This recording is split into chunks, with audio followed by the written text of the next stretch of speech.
Hi, I'm Chris from BikeReview.com.au. Today I'm having a look at the GSX250R. This is a model that was originally intended for the Asian market, which is why it's a 250 due to the restrictions they have over there. However, they decided to bring it to Australia, which was a really good option if you ask me, because it's a sports bike styled LAMS offering from Suzuki, something that they really needed in their lineup.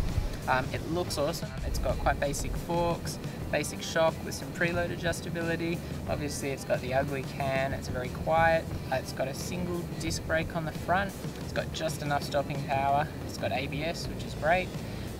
Rear brake, pretty gentle, but between engine braking, front and rear brakes, you've got plenty of stopping power. Got a nice upright seating position. The bars are quite far back. They're kind of that sporty styled bars. But the actual ride triangle is nice and small and compact, which means it's very easy to ride, very easy to make directional corrections and line corrections when you're riding it, and it's just a very unassuming machine. Performance obviously is quite basic at about 25 horsepower, but what it doesn't have in performance, it makes up for in smoothness and refined power delivery. So basically it's got very good throttle response. You can basically just roll that throttle on, and as a more experienced rider, pretty much ride around with the throttle full open to make the most out of that power. As a learner, you're not going to be doing that because you're actually testing and building up all your skills, but it's an ideal place to start because they've just made it really easy to ride, really fun to ride within that restricted power, but you can just go through the twisties flat out once you pick up a bit more experience. Handles well, power delivery is great. It's got reasonable tyres on it. It's got IRC tyres.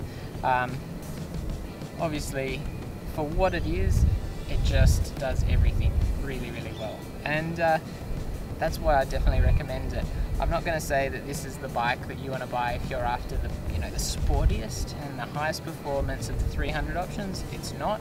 That's not what this bike is. This bike is designed as something that looks good, looks more like a 600, and is going to be an awesome platform to learn on for someone who perhaps has less experience riding or no experience riding, because you can jump on this and it's going to basically be your companion through that learning process, and it's going to take you on to your next bike, and it's going to do so in a fashion which gets you there in one piece, and just provides the best place to learn and the best overall experience. I'm not saying that the performance is poor, but it is very restrained even compared to some of the 300 options. So that's something to keep in mind. If you're shorter, you're worried about weight, you're looking for something which isn't the most powerful, maybe looking for a 125cc, I'd probably consider this instead, especially if you like the sportier look. And Suzuki have just done a really, really good job in providing an option for people who aren't after that max performance for the capacity. What they're looking for is a nice refined ride, easy to ride, does everything they'd want. In a way it's quite basic, but at the same time it's going to do exactly what you want, exactly how you want it, and it's going to be a great option to start on.